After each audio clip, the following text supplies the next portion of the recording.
channel. This is Tita Lavinia of Tita's Pageantry, and for this episode, as discussed, I will be giving you my top performers for the recently concluded Miss Universe Philippines 2024 Swimsuit Challenge held at Aqua Boracay. So please make sure you stick around, please subscribe to the channel, as well as hit that bell notification button for your weekly pageant fix. Hey guys, I hope that you're doing well. So we just wrapped up our Sunday sesh, and here I am doing this episode for you because I know that not a lot of you can really sit through more than an hour of me yapping about what happened at the Miss Universe Philippines 2024 Swimsuit Challenge. So I will be discussing my favorites with you, but I also want to first discuss a little bit about the production because I think we're all on the same page when it comes to our observations on production. This is Miss Universe Philippines' 5th year, and I think that we've pretty established how they run things and what they actually prefer when it comes to the look and feel of each event. So as early as now, if you are harboring any grand expectations that this will be at the level of MGI when it comes to gloss, glam, and glitz, well, I'm sorry to burst your bubble. That's most likely not gonna happen anytime soon. Having said this, I feel that there have been improvements too, just like with the brightness, with of course maintaining a swanky venue for the competition.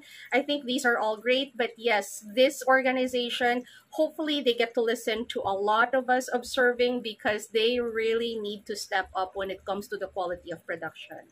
Now, as for the girls, it has been rather draining, this heat, this summer, this year. I don't know how they get to even have the energy to go on, but it seems that the fatigue is also showing in some of the girls, and with everybody focused on the front runners, I am pretty happy with this event because at least we got to see and we got to talk about girls that rarely gets discussed in a lot of these pageant discussions.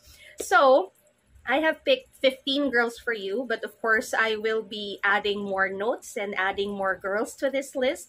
But my actual list is only for 15 girls, and I want to start with number 15, Miss Hawaii. Now, for me, she's someone that hopefully gets more buzz in the next coming weeks because I think that she has a story to tell, but more than anything else, just for this competition, it's really fitting to see her. She's from Hawaii. She grew up near the beach surfing, so she has the physique for this. In fact, I feel that Miss Hawaii, Bianca Tapia, has one of the best proportions out of all the girls, and I just feel like she needs better styling lang. I just feel that sometimes she's styled too sweetly, and for this event she could have just really amped it up. Number 14, I will be giving this to Miss Southern California. Now, I know a lot of people were questioning the top 8, were questioning why these girls were chosen. I think I've discussed this in our live sesh that those who would select these girls, the judges, are of course sponsors, so they're most likely or that they most likely would gravitate towards the most popular girls. So I know that a lot of you were questioning Northern California's inclusion and putting it out there that Southern California should have been recognized, but don't worry because in my list, Southern California was indeed recognized. I again thought that she had one of the cleanest presentations, and it was just so natural and so fine, and she didn't really have to put out a lot of fireworks in her presentation. So I really liked Miss Southern California. My 13th spot is for Miss Laguna, Alex Rosales. I really like Alex Rosales. I think that she is holding her own in the competition. There have been instances that Alex would really slay and get herself to the top, at least in my list. Now she is still in my list, and I'm just really so happy that we got to see that brown goddess walk the ramp, because when I see her, I think about one thing. I think about Doja Cat and her song. I think about humming the lyrics "woman" every time I would see her because she is just so womanly in her presentation. Number 12, I will be giving this to Miss Zambales, Anita Rose Gomez. Of course, you cannot have a swimsuit competition without a mention of Anita. I think that she was polished. I think that we needed a performance just like Anita's because it kind of gives us a little bit of a glimpse of KF and what they are able to offer when it comes to pasarela training. I don't know if Miss Zambales is still affiliated with KF. It's just that we don't really get to see a lot of the KF girls at Miss Universe Philippines. So it's really nice to see a little bit of that pitik coming from a KF training. Number 11 for me, I'm so happy to see her in my list, and I'm so happy to see her really competitive. I will be giving this spot to Miss Baguio, Tara Valencia. Now, there have been discussions on Tara's weight and Tara's toning from the time that she signed up. People would always say, you know, she's such a pretty face. She's so tall. I hope that she would lose weight. I hope that she would gain more muscles. And I think that a few weeks just right after the first few observations on Tara's physique, we're seeing the results now. Tara is holding her own. She's commanding because she's just so statuesque at 5'9". The face is undeniable. I think that she just needs more speed. She needs more polish. Maybe she needs a little bit of like the pitik or like that little something, but there is the foundation. It's there. You know, if she matures in a few more years, I think that she will be even more powerful. She will be harder to miss. Number 10th spot, I will be giving this to Miss Taguig. Of course, Christy McGary. You know, when I had the live sesh, I remember there was this one commenter who said, you know, are we watching the same thing? Because Miss Taguig's pasarela is neat, it's polished, it's actually quite clean. And I agree. These are all the things that I also observed in Miss McGary. When people would ask for more fireworks or for more aggression, well, definitely she didn't really deliver in that department, but was she safe in her delivery? Yeah, definitely.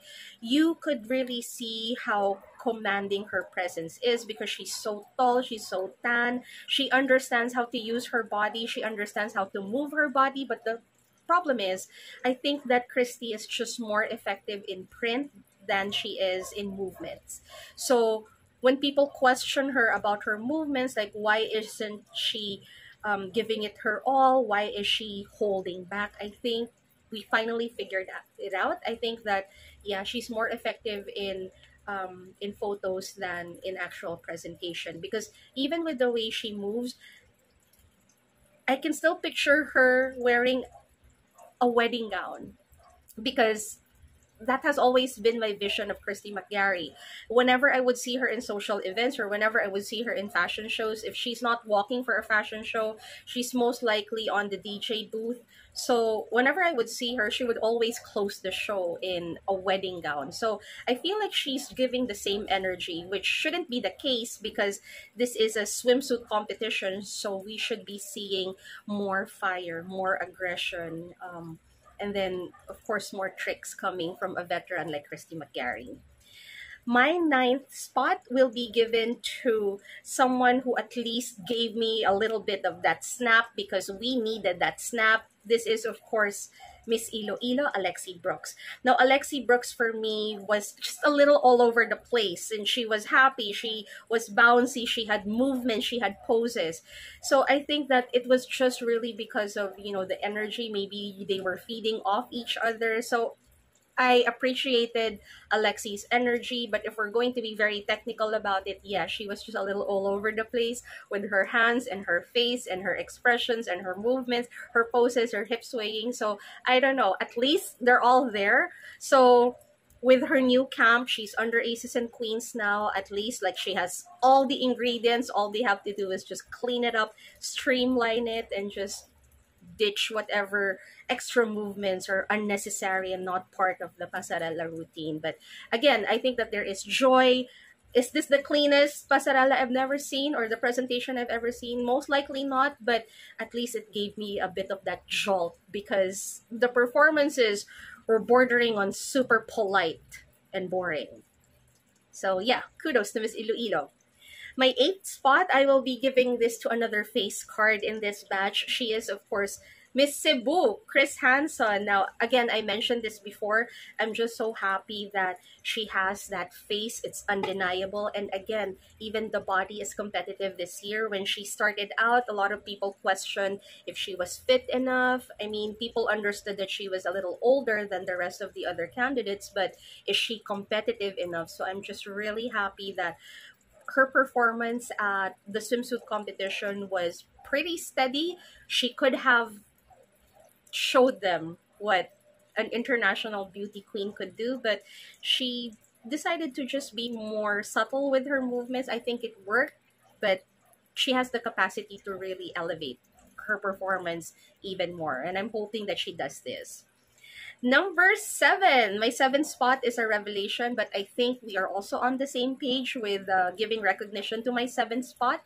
I will be giving this to Miss Australia, Kimberly Street. Now, Kimberly has been slowly climbing the consistency ladder. She's doing well with her styling. I remember giving a spotlight to her styling very recently, and then I gave another spotlight to her on her swimsuit shoot. I thought that it was very Sports Illustrated.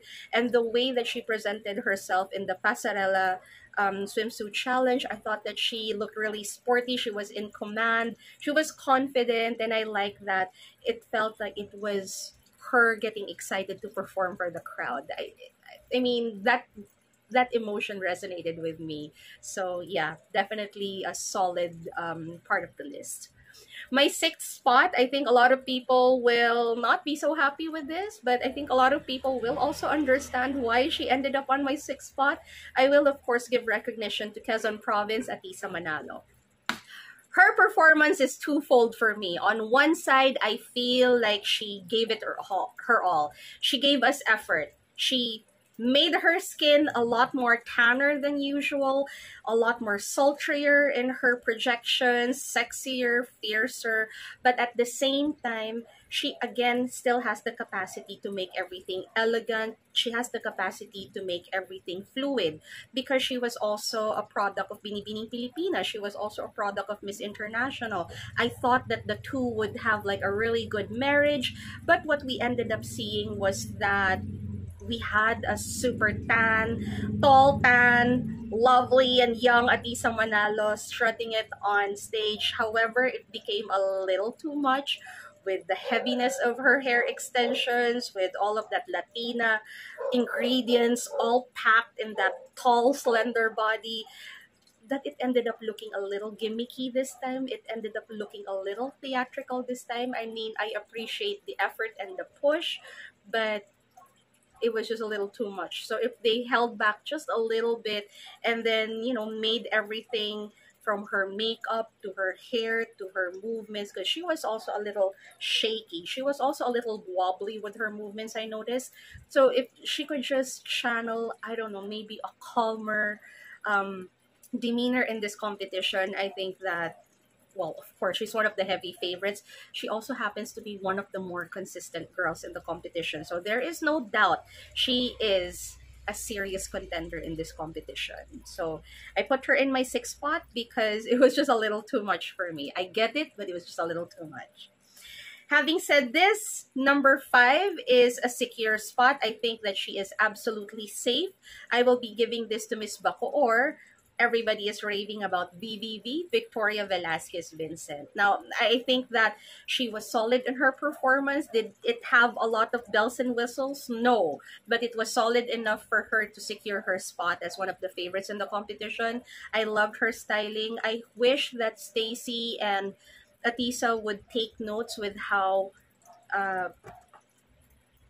VVV has been styling her hair. I mean, VVV can also rock versatile hairstyles, but at least with VVV, there's still a bit of that naturalness going on. With Aisa and Stacy, sometimes they get so excited, they get so overboard. Like if they're not using really heavy extensions, it's either super wide, big, and heavy, or super long. So girls, just enhance it, but don't make it unbelievable. Because even we don't have like such thick, long hair. So just make it just a little believable. And yes, Bacoor is believable. My fourth spot, I again will be giving this to someone who was just so polished with everything. And I feel like she's polished with most of the materials that she sent in for the challenges. She's so consistent. I don't know why we don't really get to talk about her a lot. Maybe there's like something amiss with the PR. I'm not so sure, but I'm just so glad that we're giving recognition to her. I am giving my fourth spot to Miss Leyte. And Miss Leyte for me has been just so fluid. Like, one of the things that I found out was that Miss Leyte isn't really that tall. Like, she's like average in height, I think. But I thought that she was really tall because I once mentioned how beautifully long her legs were. And I thought that it was just when I learned that she wasn't that tall, I thought that maybe, oh, they have like a really good retoucher. Whenever like they would have photos published, I felt like they would give extra attention to her legs because I thought that, it would be like airbrushed or photoshopped. But in reality, like at least based on the swimsuit challenge, she has amazing legs pala talaga, like long, and I don't know, looks really nice with her poses. So yeah, solid number four. My third spot, I will be giving this to someone, I think we've started to talk about her because none of you guys were mentioning her. She is Elle Holman from Mariveles. And I mentioned this in my live. I liked the command that she brought to the table. She didn't really have to compete with the front runners. All she had to do was be her supermodel self, because that's exactly how it registered. It seemed like she was a nonchalant supermodel coming back and just schooling everyone on how it's done, because her pasarela for me was just so cool, calm, and collected. And I absolutely love the parting shot. I mentioned this before, while they were calling Miss Miami, the camera did not pan on Miss Miami. It continued to pan on Miss Mariveles, and I really like the parting shot. Yes, she reminds me a little bit of Graciela Liman, and Wilma doesn't. That's probably the reason why she resonated with me, because she did have that supermodel feels to her with her absolutely long legs. My second spot will be given to the biggest winner of the night. She is, of course, my personal favorite, Miss Kainta, Stacy Gabrielle. Now, with Stacy, Slacy was her alter ego that night. I thought that she gave it her all. I thought that her performance is what you would see with someone who is trying to prove a point, what you would see with someone who seemed like she had nothing to lose, and what you would see if you encountered someone who's just out there for the kill. And I'm really happy that she went for the kill. Like, it really doesn't matter whether I think her hair extensions were too long, because it was all part of her act. Like, it was directional. It had a purpose. I mean, I wasn't too keen on it, but it had a purpose. And I feel like Stacy's whole campaign to get that Miss Universe Philippines title is purposeful. So just for this, just for that beautiful face, because there were so many face shots, not from the organization, but from Stacy and her team. And I could say she was really, really solid. And I heard from a little birdie that the organizers, the sponsors were really happy with Stacy. So I don't know, maybe think what you think, but she's really one of the most popular girls this edition. She's also one of the most interesting. And my number one spot, I guess this is no surprise with everyone, because everyone's been talking about this. I'm just really happy that we're all on the same page. I'm just really happy that we're all thinking the same. I'm just really happy that our taste level is pretty much that high, because we have given our number one spot, of course, to the one who really deserved it. Unfortunately, she was not part of the roster of winners, but that's fine, because like what I said, this is the only list that matters. Miss Palawan, of course, Raven Doctor. I think we've already said what has been said about her pasarela. It reminded us so much of Janice Lubina. She was fluid, beautiful body. The first time that you get to see her on stage, you get to see her long limbs, beautiful strides, and she gave us a little bit of something that we didn't really see. You know, a lot of these girls were trained by the same pasarela trainer. Hello, Ian. But I also think that because they were trained by Ian, who just really gives them guidance, at least for the foundation, and then of course they can do whatever they want on their own. I just feel like because they all seem to be trained in groups or in batches by the same trainer, that they kind of have the same speed, the same pacing, sometimes even the same like walk. So I'm really happy that Miss Palawan did her own thing, and we recognize this because a lot of us are seasoned pageant observers, so we know the type of work that came with the pasarela and the presentation that Raven gave us.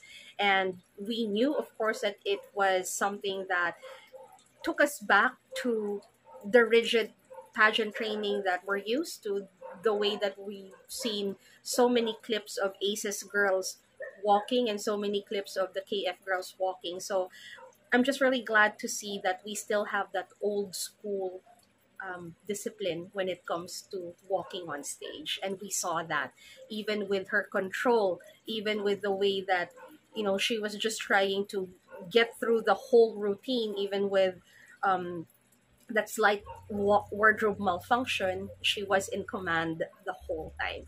So there you have it, guys. Oh, by the way, no, I forgot to mention a few other ladies. Miss Naik, for me, by the way, had one of the best and cleanest turns. I also want to give a shout out to Miss Manila. I think that she also did quite well. Miss Kananga also did pretty well. I mean, she was one of the shortest girls in the competition, but I remember being glued seeing her. I thought she was really nice with her movements.